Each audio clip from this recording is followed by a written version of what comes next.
this notion of the restoration economy, for me, is obviously a very powerful idea. It conjures up the title for the World Economic Forum 3 years ago in Davos, and it was rethink, redesign, I'm looking to Robin right now for it, I can't remember. There was one other re in there, but there were all these re's. Rethink, redesign, renew, and that wasn't quite it, but there was this notion of rebuilding the world was the fundamental piece of the idea there, the thinking there. And this idea of redesigning is at the heart of it, quite frankly. And so the next panel session is really about where are some design ideas. How do we redesign things? There are many designers out there who think that they rule the world. Their influence about the design of ideas will change the way we behave. If you change the playing field, you change behavior. So leadership in design is the fourth panel, and it will be moderated by Rahul Bhardwaj. Rahul is a great leader in the community here in Toronto, and great that we're closing off rather with a leader from Toronto. He's president and CEO of the Toronto Community Foundation, formerly a corporate lawyer. I guess that's a reforming corporate lawyer, I think is maybe the way that's put sometimes. He was with a leading Canadian law firm. He's also was the president of the 2008, or vice president rather, of the 2008 Toronto Olympic bid, which would have been a very, very interesting moment for Toronto to really catalyze some of the redesign thinking that we've all been playing with for years here. Rahul is on the board of Metrolinx, a very interesting redesign of our transportation infrastructure, a supremely unique way to bring all transportation mobility infrastructure across the GTA and Hamilton for that matter, and rethink the whole strategy. Most recently, Rahul has become chair of the 2012 Ontario Summer Games Organizing Committee. He's on the board of George Brown College, Upper Canada College, the Community Foundations of Canada, Stratford Festival, and the United Way, a very well-rounded guy. Please welcome Rahul and the panelists to follow. Thank you.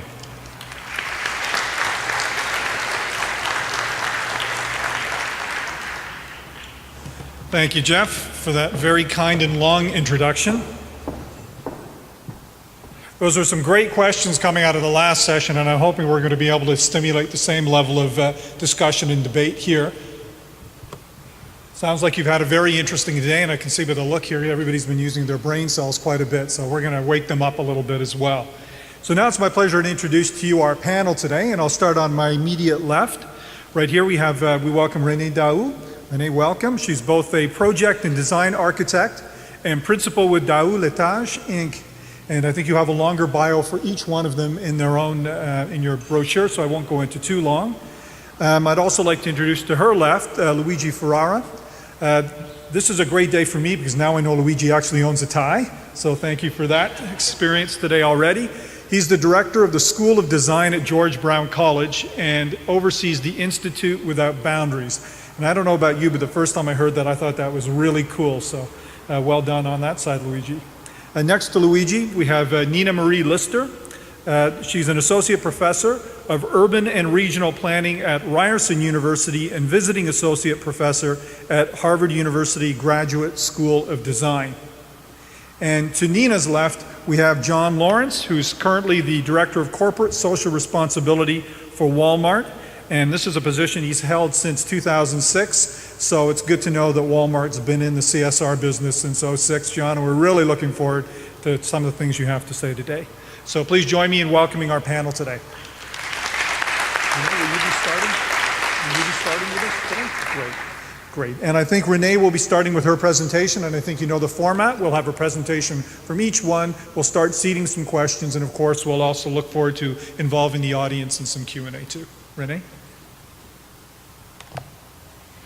So, well, Thank you for the invitation, Jeff. And so I'm from Lestage, and I must say that we do design, and we're really interested in design from the city to the object. So I'm going to be talking more about sustainability at the scale of the city, if I may say so, because we participate in major urban renewal projects. The first project, I'm going to show you two different projects. The first one is called the Quartier International de Montréal. It's a $90 million operation which triggered 20 times in real estate investment in that area. The second project I'm going to show you is called the Theater District. We founded the company, and it was important for us to kind of abolish silo thinking, because when we do a lot of these projects, there's a lot of silo thinking, which we don't do at Daoust. So we work our projects from the urban design, the landscape architecture, interior architecture, object, and layers to really produce coherent projects.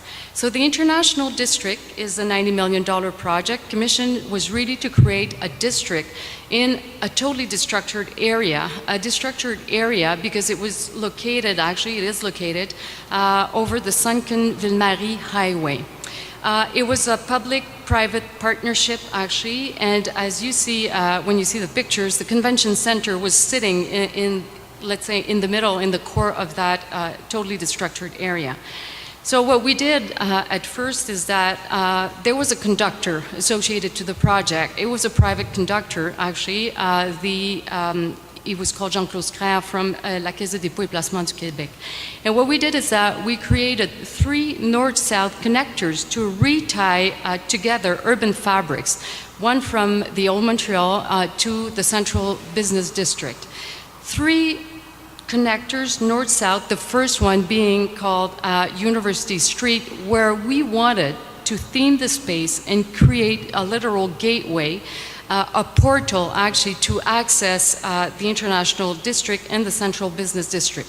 Sustainability was because we worked with people, local people, of course, with local materials and so on, and we wanted to reveal the genius loci of the space because we're a bit puzzled by the fact that often we see different interventions which are not rooted to their environment. So here you see University Street, which was themed under the International Mosaic. The second space connector that we created or redesigned is called Square Victoria, which has been totally disfigured by the vehicular urbanism, where in the 1980s everything was for the car and nothing was for people. So in terms of placemaking, what we wanted to do is that we went back into history and we reconnected with the previous phase actually of the space, and we totally changed the entire area, and we created Square Victoria set within the historical traces of the old Square Victoria. Of course, we work with different layers when we do these projects. We work with landscaping, signature lighting, we work with kinetic elements and so on. The third space that we worked on is called Place Jean-Paul Riopel, which was previously parking. It was a parking in a totally destructured area. And we created an urban forest and an urban clock. We introduced in that particular scape not only the landscaping, lighting signature, and so on, but we also kind of emphasized the presence of public art, namely, actually, a major art piece by Jean-Paul Riopel. So the space becomes a clock at night because we have troughs of light and vapor, actually, which are activated and marking the time, and we have kind of a crescendo at the precise hour. We've actually, it's very interesting because people are drawn to that area. It became a tourist element, financially speaking. It really created a lot of real estate, kind of a domino effect in the International District. So we're really proud of, let's say, the notion of intertwining high quality design and real estate and financial aspects. Within the International District, we also have been commissioned to do the CDP Capitol building, which is a $200 million building, which was enacting as a connector between the 2 public spaces that were done actually in the International District. Quite difficult project because actually we're sitting on a parking, on an highway, we're sitting next to the metro station, so a lot of challenges, but the intention of the client, which was also la Caisse de dépôt et placement du Québec, which was the conductor of the urban renewal project, was to really invest in quality once again, in innovation, important parameters when you want to do sustainability at the scale of a city. So these are images of CDP Capitol building. So, as I was saying, out of the $90 million operation, we triggered 20 times in real estate investment. Another commission, which we're working on right now, is called the Quartier des Spectacles, and we're working with the same client. It's a non-for-profit organization where the commission is to create a network of outside theaters around the major cultural center of Montreal, which is Place des Arts, for people who know Place des Arts. So the idea was to create a network of public spaces around Place des Arts. Why is that? Because people are deserting the core downtown spaces because they go to theaters and show, to see theaters and show in the suburbs where they could park on the stage. So the commission was to create placemaking to really create a destination outside urban theaters. So we created, once again, a major public square, which is called La Place des Spectacles. We used also another layer, which is called, of course, the architecture, and we created new urban typologies, so little restaurants which are set on municipal land and which are animating actually the entire facades of La Place des Festivals, the east facades, because on the east facades we had the Museum of Contemporary Art, which was totally introverted. So doing sustainability at the scale of the city, you have to use different archetypes, urban archetypes. You have to be innovative. You have to really create a statement to make sure that you would bring back interest in a certain core area. We're still working on that project, reminding us of that when you do these kind of operations also, it's important not to create orphans. You create these public spaces, you have to invest in them, you have to maintain them, and you have to program them, and that's really important. And to do so, it takes conductors with vision who want to invest in quality, and that's really important. So thank you. That was a very short period of time.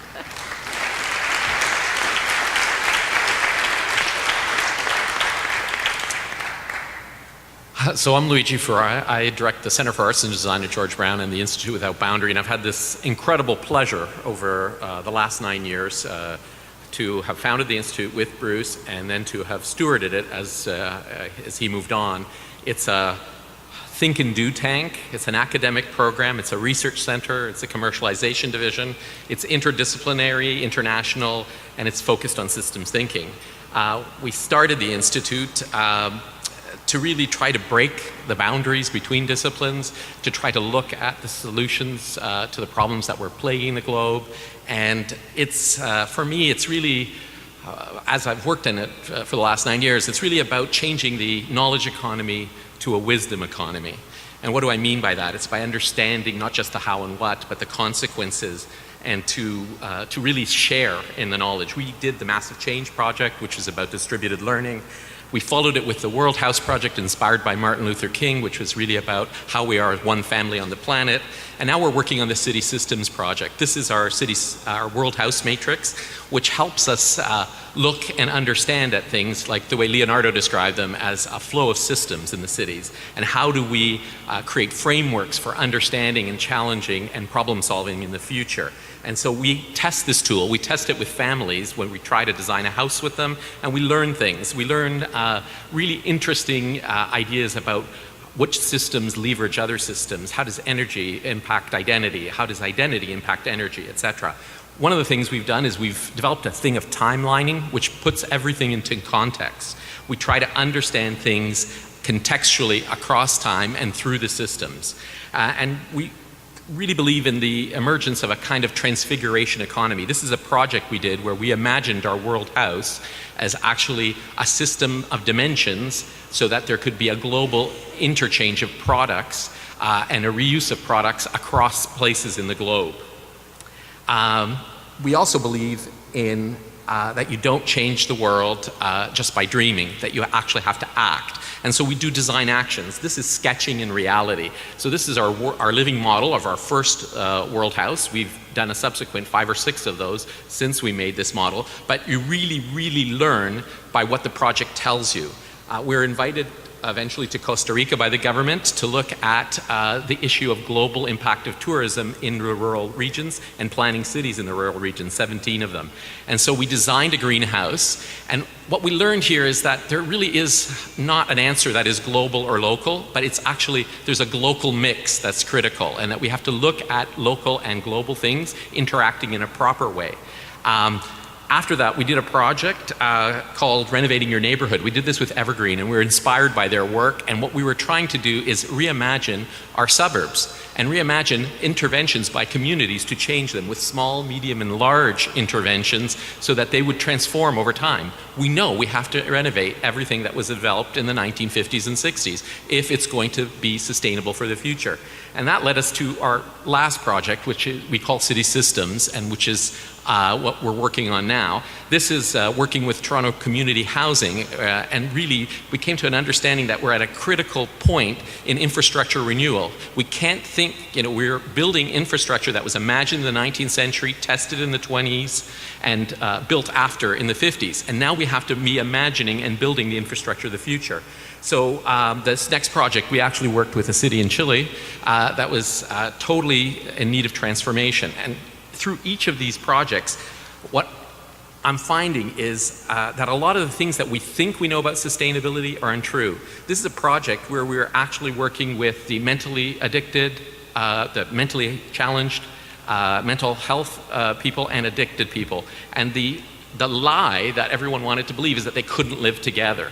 But actually, when you listen to them and you listen to people that you're working with, you understand that the truth is that you can, but you have to listen to the people about what to do and what not to do. And so I think this is a big challenge for sustainability, because there's many, many kind of lies that we're trying to impose as truths. And we actually have to work at that. So to do that, you have to have courage, because you have to have the courage of conviction and the truth. So one of the things that we're doing is we're collaborating with Evergreen over the next 6 years to do these transportation and other systems expo to understand the city and bring together experts from around the world to convene a culture of truth-telling in the world.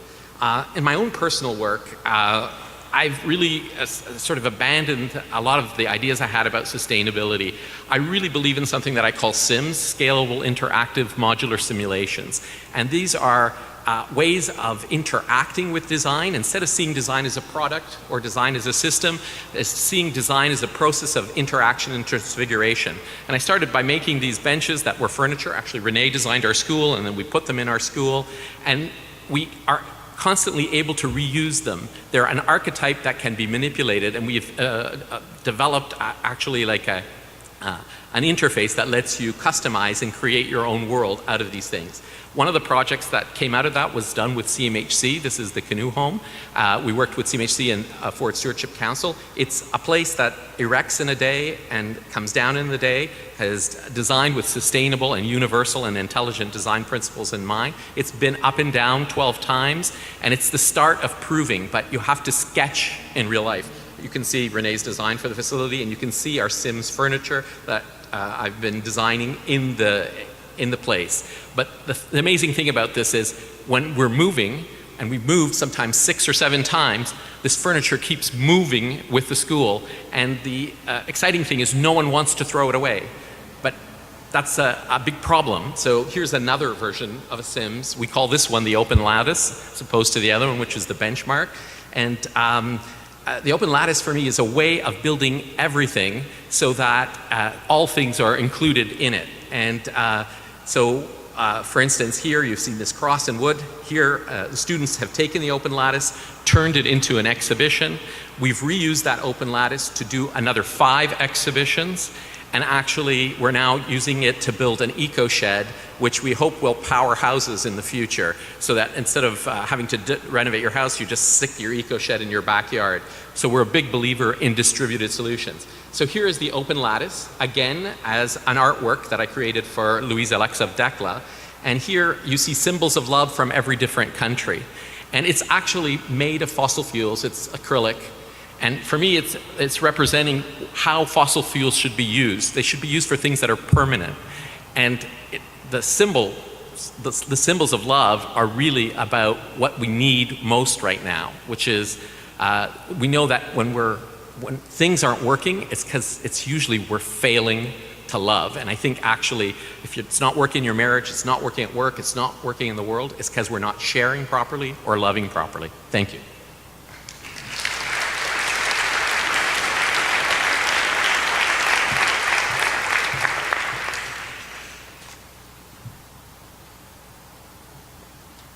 I'm going to talk about ecological urbanism, or maybe that's planning plus love.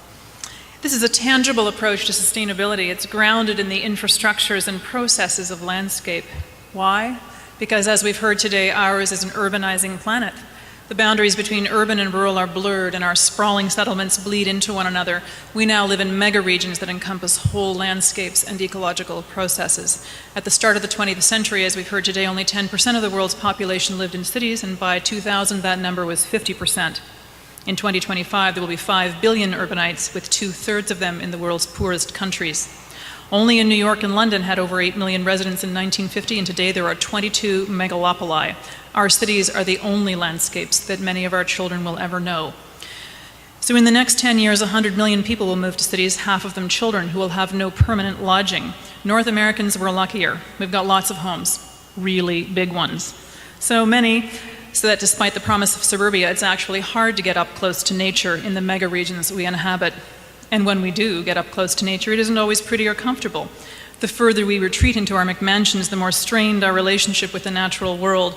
Save for the odd encounter with the raccoon in the garbage bin, wildlife is fast becoming an oxymoron.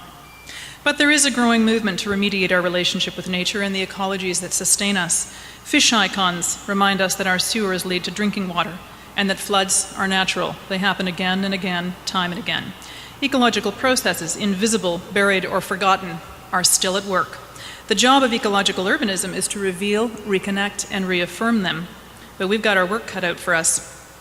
In planning our cities and imposing the Cartesian grid, we've managed to reverse engineer the ecology of the city. And rather than structuring our cities around the productive processes and flows of nature, we've simply subsumed, buried, and constrained their energy. The river is no longer a life force, but merely a drain. But the thing about ecological systems, as we know from today's talks, is that they are complex and they are resilient. We can plan, design, and build for a long time with little regard for the ecologies that underlie our infrastructure, until one day a storm or other surprising event happens and, well, you get the picture. This was the remnant storm from Hurricane Katrina that washed out Toronto's Black Creek in less than 2 minutes. So a key strategy for us today in thinking about this is to reconnect our ecological and urban systems through the flow of water.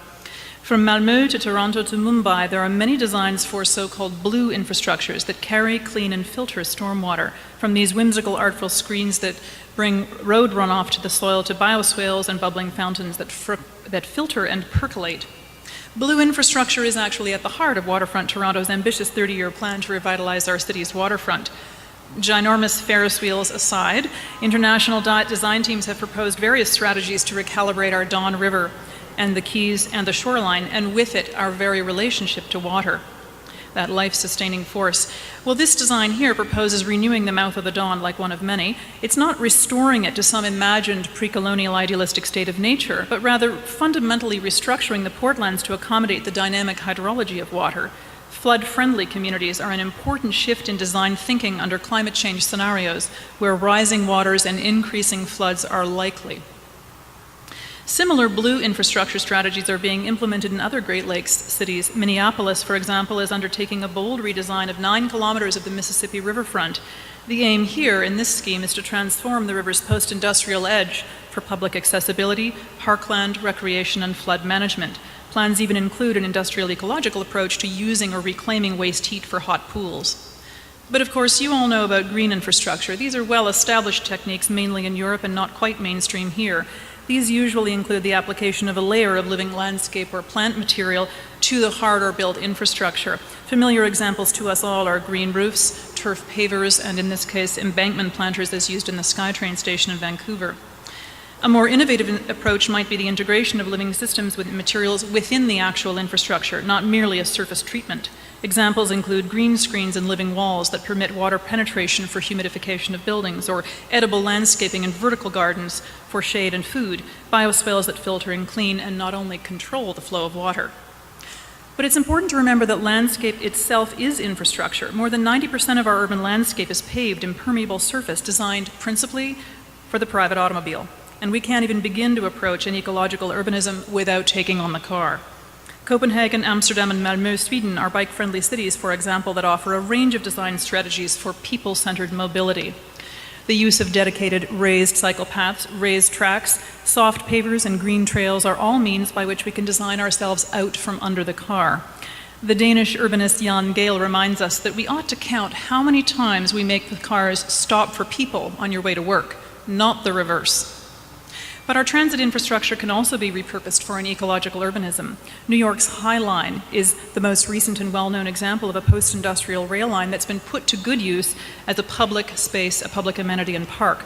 Overlooking Manhattan's Lower West Side, the High Line is a showcase of ecological diversity, from native plants to the pollinating insects it attracts, not to mention the urban wildlife in all its guises.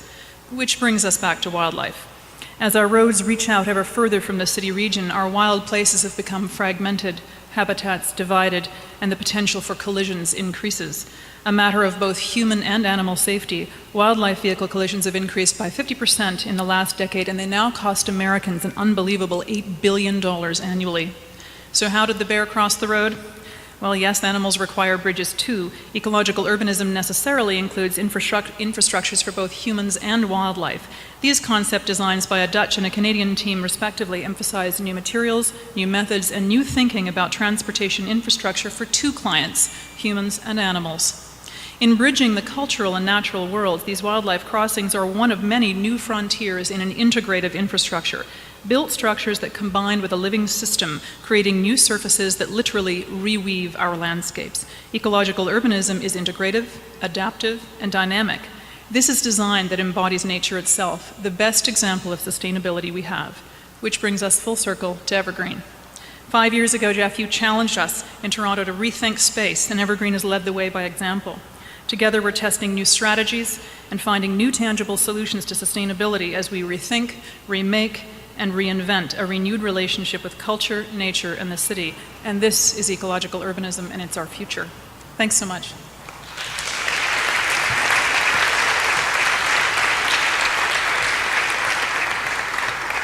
Hello, thanks for letting me be here today. I'm John Lawrence, Director of Corporate Social Responsibility for Walmart Canada. I want to talk to you about how our sustainability program aligns to our business and how we're designing our buildings to be a bit more efficient.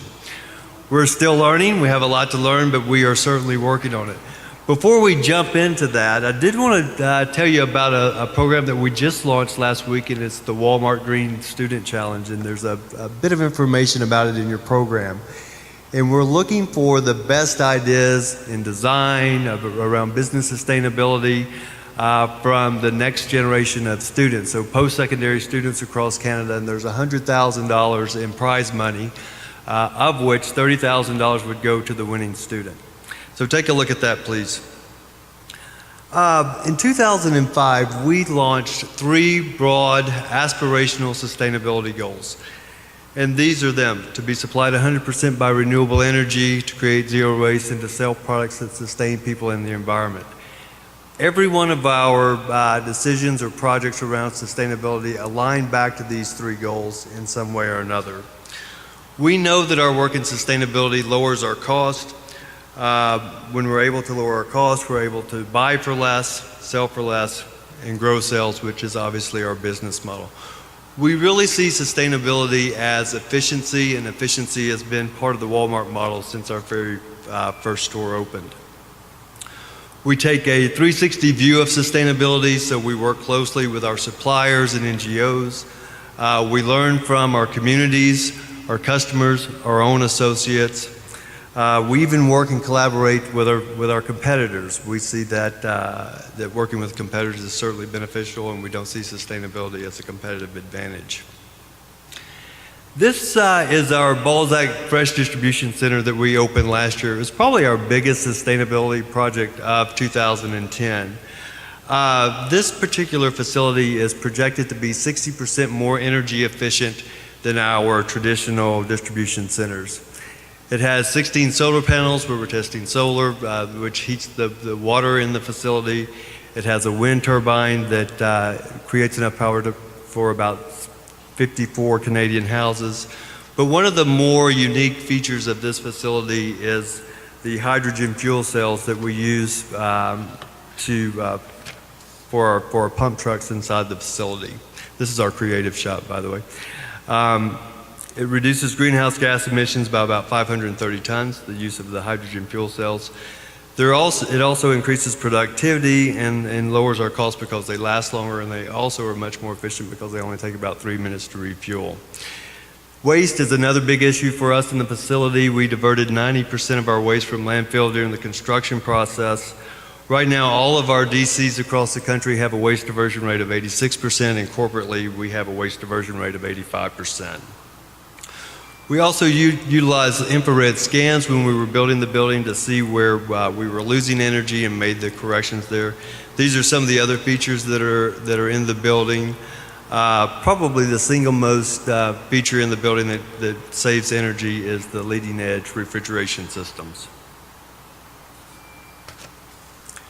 This is our Burlington store. We opened this store in 2009, and it's an environmental test store for us. And like the DC, the learnings that we learn in Burlington, we implement in all of our other stores going forward. The store is Bullfrog powered, along with eight other of our stores, along with our home office. But the single most interesting feature for us is the fact that it has geotechnology, so it's geothermal heating and cooling within the store, which lives underneath the front parking lot. It has several other features. It has night curtains for food and produce. It has LED lighting in the refrigeration cases. It has recycled warehouse racking and several other features. This particular store too is saving a lot of energy, and I think we're right at 59% energy savings compared to a traditional supercenter. This is our store that we just opened this year, and if you look closely, you can see that there's solar panels on the roof. There's enough energy generated from that particular store for about 450,000 kilowatt hours of energy per year, which goes back onto the grid. We're testing wind and solar. The insert that you see at the top there is our windmill at our Milton store. We're also looking for another location within Ontario to put another windmill. Both of these projects combined represent about a $2 million investment for us. We're also reusing stores. One of the things that we've learned in the past few years is that we can take an existing Walmart store and drop a full-line grocery store within it just by relaying some of the unproductive departments and putting it in a very efficient layout, and we're doing that more and more. I threw this slide in for fun. This is our MSP program. We have a program for all of our associates where we encourage them to do something good for themselves or for the environment. And we are seeing a big uptake on that. What it really creates is an army of people who hold us accountable for the things that we say that we're doing, which is good. We talked a bit about selling products. We know that when we look at our environmental footprint, we see is about 8% of that tied back to our own operations. 92% of it would be tied back to the products that we sell or in supply chain. So improving the supply chain, improving products is a huge focus for us, and we continue to work on that.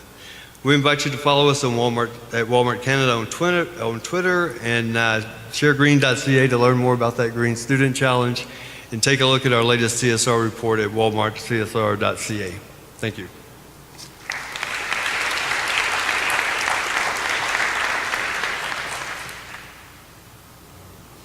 Well, that was quite a tour through design. Now let's have some fun and start digging into some of the questions that'll arise out of this. When I saw that the topic was about leadership and design, that got me thinking about design and leadership not only together, but sort of in the reverse order that we've had it here. And what I'm driving at is a little bit about what Tom mentioned on the last panel at the end when he was talking about science and knowledge and its limitations on informing leadership. I'd like to sort of start off by looking back at this group and saying, in your estimation, how does design connect with leadership? What's the connection between leadership and design in developing livable cities? Now, if that sounds like a Design 101 exam question, forgive me on that, but maybe your thoughts on that to kick it off. Perhaps Nina?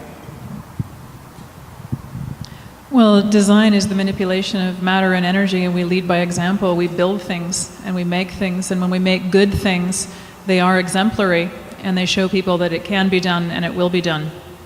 We also experiment with design, I think, and most of us who work particularly with either new consumer products or in the education world, our interest is in demonstrating in practice how things can be, whether they're prototypical or whether they're research-based or evidence-based. That's all good. It feeds back into the design process, which leads by example. It's a good exam answer if you ask me. Okay. Luigi. It's interesting. I think for me, design is fundamentally how we share. I mean, the fact that we design is actually a reinforcing in the world of what we know to be true. So, I'm looking at that chair and you're looking at that chair and we're saying it's a chair, right? So if we want to have a vision of how we want to live, we need to design that vision to reinforce how we understand the world together, right? And so it's really fundamentally an activity that we're all involved in. And then obviously there's professionals that lead in the practice of it, but it's something that everyone experiences and contributes to. I found in the work that the biggest lesson I've learned in the work that we've been doing is that you actually have to really listen to people and see what is the right way of sharing. So it's about not assuming that the right way in the world is for everyone to go back to local things, because that will mean that there'll be people who have less resources and people who have more resources, depending on where they are. So you have to actually think of what is the right mix between what is the global resource that can redistribute and what is appropriate to be done locally. So these are all questions that I find are best done through a process of co-creation. So for me, the most interesting design is when we're designing together, people from different expertises, but also with the communities that they're working for and who they're working for. So that's the big lesson for me in design, is that sharing the problem. I would like to stress the fact that I think that we have to invest in high quality design. And this is really important because often, let's say when cities redo their public realm and so on, they have one opportunity to invest in. What happens often is that there's no investment in high quality design, so it has to be redone in a very, very short-term period of time. And I think that this is not sustainability. I think that investing in quality is really important, high quality design, but also design done with a vision. And often our cities actually are not planned with a vision in mind, and this is why too often we have to redo so many of these buildings, spaces, and so on. So I would say design is really, really important, but high quality design, because it could really trigger a lot of financial, let's say, how would I say this, des retombées, financial kind of a return, either in tourism, in terms of real estate, and so on. John? Sure. My perspective on design will be quite different from my fellow panel members here for sure. But when I think of design in Walmart terms, we certainly work with communities on getting input for design before we would site a new store. So if you take a look at the stores that we're building 10 years ago compared to the ones that we're doing now, they certainly have more input from the community on the design of the facility, of the store. Got it. So that was the warm-up question. Let's bring that back into Toronto a little bit. And I'd be curious to know, and provide some examples if you can, but how can design best lead change in Toronto? I mean, we're living a part of it here right now, but maybe you want to expand about that a little bit more. Who's up for that? floor is yours. One of the great things about living in a city like this one, in any city that's large enough to have educational institutions with which some of us are lucky enough to be associated, is that they are wonderful places for test beds of new ideas. And in a city like Toronto, the fact that you've got 3 big universities and more than 5 colleges with curious students always bringing us new ideas, this is a place for us to incorporate thinking and doing with action. Evergreen, of course, is one of the best examples of an education center that's geared towards action, change for the positive. And being able to test some of these ideas in practice in tandem with the next generation of our leaders, that is to say our students today, is incredibly powerful. I think that the long-term educational sustainability itself of a place like Evergreen, and in fact most of our universities' partnerships around food security, around interesting green design, for example, that we've talked about today, and as well as new approaches to economic development are just examples of where we begin to test those ideas. And we don't just test them for the sake of academic merit, we do so because we gather evidence, and from that evidence we build best practices. We learn about what works and what doesn't work. And we sometimes do things that, while not financially able at the moment, they show the way that things can be done. They show us future models, they experiment with ideas, and to me that is an incredible opportunity to put into play some of these innovations. For me, the topic of change is another one of the topics that I've been changing my mind about. I'm not sure we need to really lead change or change. I think the more I live, the more I see that values are kind of universal. And it's really the role that design can have is to help reinterpret for a new generation how those same values play out in a real way for them, right? Because things are evolving and changing over time. And so the timelining that we've done has showed us that it's not like values are different. It's just that as time and things change in time, you need to reestablish values and recreate relationships and almost regenerate the values. Because honestly, I don't think a family in Rome, in 50 AD really wants different things than a family today. And so it's not so much for me about changing anymore. It's about how do we create the ways of living that give us the things that we really want together.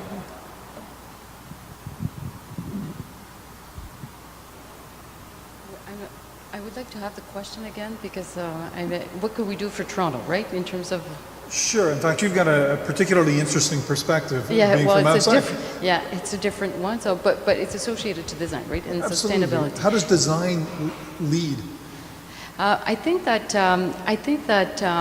well, this is a battle. I think that cities, actually, Toronto and Montreal, actually throughout Canada, we don't recognize design enough at the scale of, let's say, the permanent culture is not really recognized in a lot of the cities in Canada. By permanent culture, I mean urban design, landscape architecture, interior architecture, graphic design, and industrial design. I think that we could invest more, once again, in high quality design, which is not necessarily the case right now. I know you have all sorts of discussions with your new mayor and so on, and I guess that, design and high quality design is not necessarily kind of the base of the thinking right now or permanent culture. I think that a city should really invest in this permanent culture. I don't think Toronto is good though, because after the SARS, what we must say is that it was pretty impressive. What happened is that you invested in ephemeral culture when you had there was a Rolling Stone show, whatever, because the city was doomed. Nobody was coming back to Toronto. You invested in ephemeral culture, and then afterwards you had the intelligence. I don't know who had this vision, but how it came about. But you had this vision of investing in permanent culture. So you created all of these very interesting cultural buildings, actually. And what's interesting is that you invested in sustainable design because you had some architects coming from outside, international architects such as Foster, Arab, and so on, and you had very good architects from Toronto actually doing these buildings. So I think this was really, really interesting. You invested in quality design and you were focused because you did cultural buildings and venues, and you created a destination for Toronto. So Toronto went from not so interesting to very interesting in terms of the cultural venues. I think that the same kind of thinking should be applied not only to the cultural venues, but let's say to residential buildings, to public spaces, and so on. And it's not necessarily applied now because often I say, I don't want to insult, in Toronto versus Montreal. In Montreal, we don't have a lot of money. In Toronto, you have tons of money. So whenever you start architectural project, it's legal architectural because lawyers just try to figure out how would I negotiate more density. They're not thinking about how does my building interface, with the public realm and so on and so on. So I think that there should be maybe a shift in paradigms where design should be maybe a little bit more important for all of these interventions. Yet, Toronto is very interesting, as a very interesting kind of, with all of the cultural buildings that have been done over here. That's great to hear. It's very rare to have somebody come and tell us we're actually doing something good and we're likable, even more so to tell us we got a lot of money. But I'd be curious, just as a follow-up on that though, in an era of so many competing priorities, you've talked about, you've used the word permanent design a number of times now. How do you make the case for permanent design in an environment where everybody's scared, worried, and where we're concerned that we don't have the money to do those sorts of things? Well, I think there should be more team working between designers and financial people and developers. And we were talking about a lot of team working this morning, concerning sustainable kind of views on things. And I think that once people realize when you have high quality design, how much it would mean in terms of financial success, in terms of increasing real estate value, and so on. I really think that there should be more multidisciplinary work between the major actors associated to building a city. And I don't think that we have these programs. And I don't think that also there should be leadership from governments and, with specific programs. They should be investing, of course, in sustainability at different scale, at the scale of the city, at the scale of buildings, at the scale of public realm, and so on. There's no such programs right now, or I'm not sure, not in Quebec anyways, there's no such program. So I think it would be interesting if there was focus, but there was a global vision associated to that. Nina Marie, you wanted to jump in? Yeah, I would just say that there is in some respects, and we have an excellent example in front of us of a shared asset, and that's one of the ways you get people involved across sectors and across disciplines. The shared asset being our waterfront, our front porch, on which we've turned our back for the last 30 years. And we've invested significantly in recognizing that that asset is not only an opportunity to reboot a flagging economy and to reinvest in an area and provide homes for people, but also to paint a picture of what will happen if you don't do it. And in this case, you're looking at an area that is open to flooding, severe fluctuation in lake levels, has a number of environmental mitigation risks associated with it, and it's costly, but it's also a tremendous asset waiting to happen, and we've already seen no less than 30 different international design competitions that have demonstrated tremendous leadership. In fact, I have to say that when I go to my other studio south of the border, I hear nothing but curious questions and praise for a city that has invested intellectual energy in good design, much of which has yet to be realized. And we just saw a tremendous example of the public rallying around a vision for the Toronto waterfront that actually did not include a ginormous Ferris wheel, a mega mall, and a monorail. Luigi, John, either of you care to weigh in on that? No? So let me push the boundaries a little bit, and then I'll jump back to Tom for questions in a second. I've heard the case being made for design and the importance of design in the context of competing priorities. All I've heard so far, as important as it is a business case for design. I've heard about tourism, I've heard about the economic side of it. What if you can't make the business case for design? Is there another case to be made?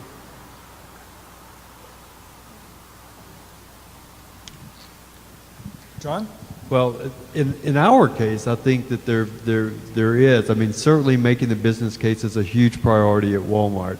However, your ability to grow your business too could have some aspects on design. Could have some aspects on that on decisions. For example, our ability to site new stores, to build new stores, is sometimes contingent upon how the community will accept us or not, right? So design certainly plays a role in that. So if a community wants us to do something specific to a store, we work hard to accommodate that. I think this is always a challenge. It's a challenge between the design and the business community, and it's kind of a false challenge. And this is where, or my learning experience is, I'm trying to get away from either or situations and to realize that things should be both and. So you're always, trying to look at it at, design, business is always trying to come to the best bottom line answer, so the one answer, and design is actually always trying to explore all the possible answers to see which one is most effective and generates most result. But, to quote Heidegger, a good technology is one that actually enables more things to happen. I think, for business, there is no good business if more things aren't happening, right? So the idea, and I think this is a changing idea as well, is that there doesn't need to be one answer. This morning I saw a lot of discussion about what could be that one answer, or castigating ourselves because we haven't done enough. But really, it's not about one answer. It's about many, many answers. And the more answers are, the more people will find the answer that works for them, and the more interaction between the answers will grow. And that's, I think, that's what's coming out of that distributed paradigm. So, you can't, there should never be just a business layer on something. And business knows this. That's why they have balanced scorecard, right? Like, the best thinking on business is telling you got to look at it from more than one perspective, because then it doesn't really last. So looking at things from just the one way is not going to work. And it's not even going to work for designers. They have to think about business issues. They have to think about other issues as well. Most of the problems that we face today are not business problems. They're political problems. They're problems of governance, and they're problems of having used our resources in a way that does not provide sustainably for the future. That, of course, is a business case. But to look at design as only a business case would be an unfortunately myopic view. And when I talked about ecological urbanism, I talked about an ecological approach to design, not because it's good business, because it's life support. And that's where you start. And of course you can make a business case for life support. There are a lot of people that dedicate a lot of time to looking at ecological economics, ecological services, but that's not what interests me. What interested me was making good design, good quality public spaces that cause human investment in a place that in turn leads to good business sense. Renée? I think you could still make a good business case marrying design and business. It's like marrying art and commerce. It's just that we have, I guess, to be more creative and innovative and try to find the good index that would translate that. Coming back to, as I was saying, the project that we did in Montreal, we were at the beginning of the project when we created the International District. We didn't know. We said to everyone when we were trying to convince the federal government, the provincial government, the municipality, and the stakeholders in the area to invest $90 million, actually, we were telling them, you're going to see the increase of value in your area because you're investing in good design. Of course, we didn't have the numbers at the time, right? But then once you do an operation, and there are lots of operations that you have over here in Toronto, in Montreal, and all over the world, it's just that we have to find the good index and to share these index to really make the case. So I think that we have to be creative, also business-wise, just to make sure that we could marry both design and business. I was just thinking about IKEA. I mean, IKEA is promoting good design. It's fantastic. And, you know, they're super successful. If you were to look at their sales, they're all over the world, and they're really making the promotion of good design at a very good price. Actually, everybody's wondering how they could do this and how they could sell that. But this is a good business case. It's just that we don't illustrate it enough. We have the Big C in Montreal, which were designed by Michel Dallaire. Now they're being distributed all over the world. This is interesting, but what would be the index? It's financial, but we have to be creative in kind of defining these new index. John, you want to take the bait on IKEA over here? Or you're going to leave them alone? Okay, great. Thanks for waiting at the back. I have a somewhat provocative question or assertion, but it comes from a base of deep appreciation and respect for what you do as designers, how hard it is, and also what incredible impact that you can have on cities, on the way we feel, on our hearts, really. But yet, in my experience, if there's a fundamental technical scientific trade-off between environmental issues and aesthetic design issues, the environment always loses. Now that's obviously an extreme statement. I'm sure always is not completely correct. But my sense is that there's a sort of a lip service of enormous respect for environmental attributes of design that gets subordinated to the more heart-oriented aesthetic issues. How do you feel about that? I'd like to pick up on this one because I actually agree with you. I think designers fool themselves a lot. The training of most designers is only concentrated on form. Very rarely do they actually emphasize matter. And then, you know, when you get to a good school, you get purpose in there. But hardly do you ever look at effect. In fact, most designers, the whole training in schools is that you design something that you never build, and then you believe that it was good, and then you design the next thing that you never build, and then you believe it's good, and then you never go back to the buildings that you designed and check with the users whether they were good, right? So in terms of processes, there's a lot of problem in design, and there's a lot of lack of leadership. We are, I think, stuck in the service model of the era of abstraction when we were basing our knowledge, our design strategies on knowledge, as opposed to somatic knowledge, abstract knowledge, and we have to move beyond that. And that means a new type of design school, a new type of way of delivering the curriculum, and a new relationship with, I think, society, industry, and the public. You know, we're trying to work that through. It's very, very difficult because as much as people say that they even want to design in a co-creative way, most designers don't. They're still thinking of design as authorship, right? And so they're not thinking of design as a co-generative process. So I would say you're right.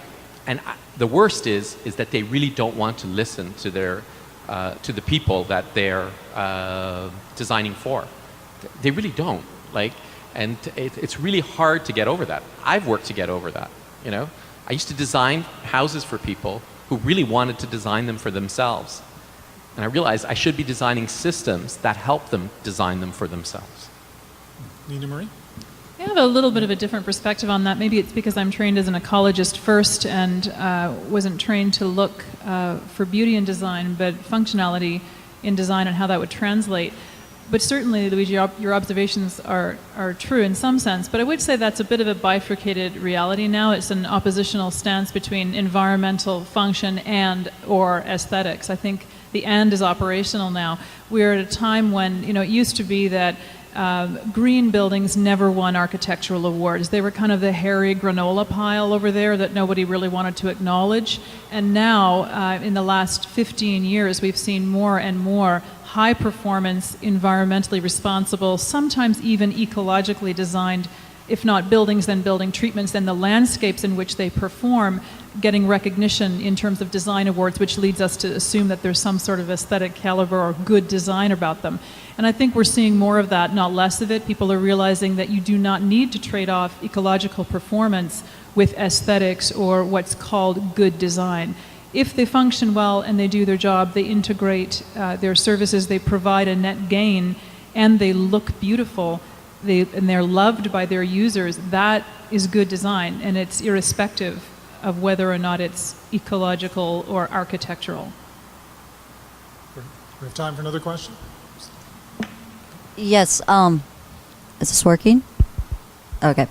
So, thank you so much for this panel. Introduce yourself, please. Oh, I'm sorry. I'm Jennifer Schwab from Sierra Club Green Home. And I just want to say thanks. This is a great panel.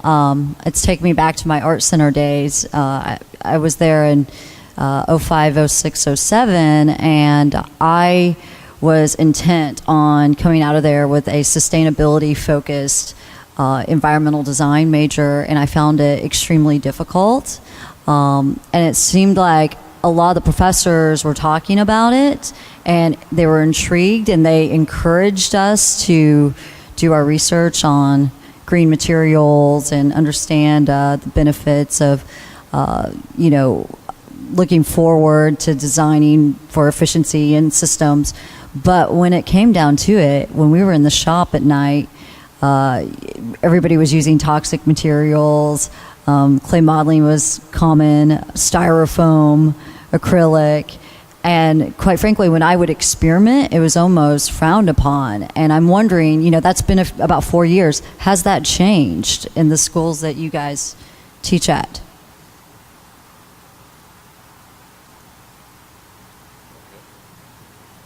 Well, I should qualify my answer while I'm nodding my head. The school with which I'm currently affiliated, the Graduate School of Design at Harvard, has adopted an incredibly ambitious approach to incorporating ecology across all 4 streams of Masters of Architecture, Landscape Architecture, Urban Design, and Urban Planning. It's integrated across the streams. Their modeling shops don't permit the use of toxic materials in any way that is not ventilated or they're still allowed, but they're controlled. And I guess the most telling thing for me was to walk across Harvard Yard and see the banners unfurled by President Drew Faust last spring on Earth Day that read, "Green is the new crimson." Wow, that's great. I mean, we've tried to work with the curriculum to encourage experimentation, especially experimentation in sustainability and direct action, as you saw from the slides that I was showing. We've also tried to incorporate a business aspect into all of the design programs so that there's a sense of everyone has to do a prospectus for their project. So they have to actually examine they have to do an ROI on whether their design would work. But there is, with sustainability, it's a real challenge because there's always something that you could improve. And there's always a value lens that you're working towards. And that value lens is very complex because you're trying to think of the impact for everyone and not just, it's not like deducing that one thing that works. It's actually framing a system that generates more. So that's really challenging. It's hard work. And it's often boring work. And I actually find that, still students want to save the world. They want to change the world. But often what they're saying is, I want to be noticed. And not really changing the world and saving the world. Because the changing the world and saving the world just is lots of work. It's just lots of work. It's all dreams deteriorate into work. Well, and just one last recommendation. I don't know if you guys have seen Inhabitat, Inhabitat.com. I would highly recommend it. It's one of my favorite websites out there. It's all green architecture and smart, good design. Renee, you had a comment? Yeah, it's just it's fantastic that schools do teach sustainability, but I must say that the market doesn't follow this trend right now, and probably it should be so because, for instance, we start designing and we do, let's say, lead projects. But then often, at one point, there's a premium associated to that. And of course, money being money, actually. And often, we have to revise the projects to delineate, let's say, that component. So I think that there should be, political or will should be also associated to sustainability, which is not always the case right now. So as we're getting ready to wrap up, I thought I'd close it off with each one of you having an opportunity to comment on something. You're all connected by design in some way or another, but they're all in very different contexts. So I'd be curious to put to each one of you, what's your hope for the future of design, particularly in your own silo, if you allow me that word for a second. John, maybe your thoughts. Sure. I think for Walmart, we would like to see stores that are much more efficient than we're rolling out today, and we're certainly making a lot of progress, but there's more progress to be made. So if I could just throw in a quick plug for the Green Student Challenge one more time. If your schools are interested in participating in that, take a look at sharegreen.ca. We would love to have you on board with that. My hope for design is for high quality, high performance design that integrates itself with living systems so that we do not deplete our resource base, but we add back to it. And in doing so, we create a profound sense of connection to our local landscapes and the places that sustain us. Place-based good design isn't necessarily on the surface all about green or ecology, but at its core, that's exactly what it is. Whether you're talking about the provision of local food, clean air, clean water, and a healthy, good place to be. Those are high and lofty goals, but they're shared by all people who are interested in the design of good places. There are many ways to go about it. I think that Luigi's put his finger on it already when he's talked about it being a collaborative enterprise. Design is not about leadership by one person or one discipline, but about by transcending those disciplines, jumping the fences perhaps into the Institute without boundaries. For me, I'd hope that designers release themselves a bit from their obsession with the physical and start to think of intangible service design, systems design, and governance design and organizational design, and bring their creativity into that part of the world. The other thing that I'd like to imagine is that we design things more like igloos, which actually, weren't there at the start. It was a response. But igloos are amazing because, you just take something as there and it makes this thing around you and protects you and then it disappears and it goes back, and it's just everything that sustainability is. And lastly, that people in Toronto, I've hired Renée twice. I got to tell you, man, it's really great. So if there's anyone out there that you'd hire a really great architect like this one, because that would make our city better. Because actually, in Canada, we obsess about systems as if the system will make everything work. And systems are incredibly important. But the most important thing is people. And you can have the best system. If there's not the competent person in there, in the system, then things don't happen. And so I really believe ultimately it's people that are at the source of everything.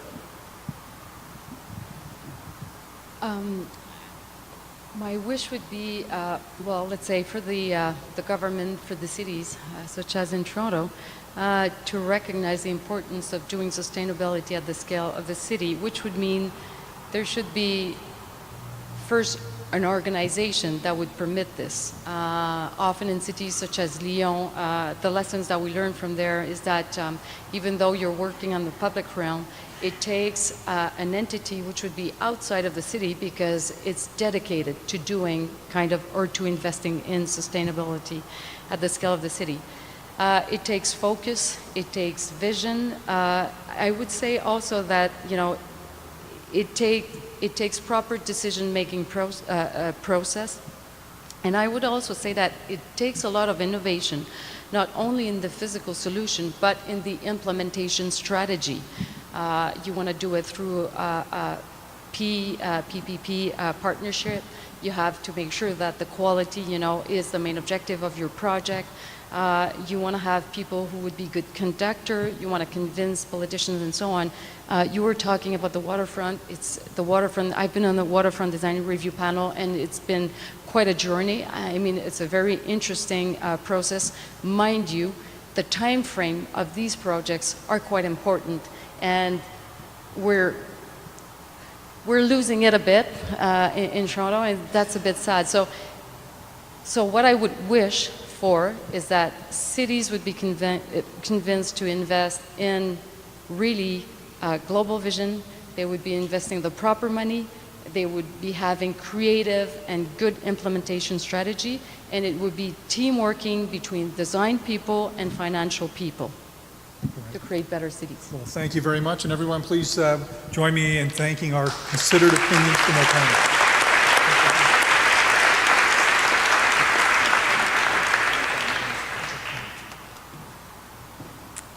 So we're at the tail end here, and thank you for indulging with us all day long. And Rahul, thank you very much for a great, well-led panel discussion on design. I have a few wrap-up comments. You can stay here and watch if you like, or you can find your seats in any way you like it. My first closing thought, though, is quite frankly a thank you. Thank you to all of you for being a fabulous audience, engaging in the discussion, not being shy and stepping up with some of your questions. I think we probably could have gained even more out of you had we had more time and draw more stuff out of the audience. Thank you for that. Thank you to Walmart Canada and Wholesome Canada, two leadership companies. Despite the initial question as to whether they're appropriate leaders in this realm, they unquestionably are. Concrete companies. Concrete is a reality, is a fundamentally great product. If we can do it better in the future, and companies like Wholesome are figuring that out, they will make substantial changes to the way we think about our cities. And Walmart, 1 million people a day go through Walmart stores in Canada. Talk about a change agent that has potential to influence complete shifts in the way we think about supply chains and product selection and consumer behavior. Thank you to our panel sponsors, Canada Lands, Cisco, and Ernst & Young. You helped us put together a fabulous group of people from around the world who gave us ideas about leadership and what we need to think about going forward. Our media sponsor, National Post, is helping to take some of these ideas and push them right out there into the general public. Thank you to Hewlett-Packard and St. Joseph's Communication for your technology and printing excellence. Those brochures look fabulous. Please take them home with you. Don't expect you to keep them forever, but refer to them for ideas that are in there and for the notes that you might have written on it. And for our table sponsors, Ellis Dawn, a tremendous leader in construction here in the country, here in Canada, the Royal Bank and TD Bank, two banks that have stood up, among other Canadian banks that have stood up brilliantly through the chaos of financial turmoil globally, and that is because they're great leaders in the way they think about risk. Thank you to David, Alex, Nick, and Rahul for steering our panel sessions. I've got all sorts of scribbles here that I need to try to find my way through here. All sorts of good ideas today. I'm not going to try to distill them because it's way too difficult. I will spend some time looking at the video to try to do that. But this notion of a learning group of cities is powerful, and it certainly speaks to some of the ideas we as an organization are looking to explore with this site, the 16 buildings and 43 acres and campus we have to do that. Concepts of collaboration, this notion of retrofitting and resilience. This retrofitting of cities, Western cities, there are, I suppose, well over $1 trillion. I will get the number for you. I'll have it for next year's forum. What the anticipated economic opportunity is in the retrofitting of Western civilization, Western cities, is, I would hazard a guess that it is well more than $1 trillion worth of investment required. There's a monstrous opportunity economically. It will have huge implications as it plays out in affecting social behavior in cities, and unquestionably my ambition is to make sure it affects the environmental health and the happiness, as Alex characterized so importantly earlier, of the citizens who live in cities. So one of the big questions that always comes out of a conference like this or a format like this is so what? So why gather and listen to wonderful ideas for the day, and what are we going to do with all this? And yes, normally there's a nice blank stare from the person who organizes it because they're not quite sure why.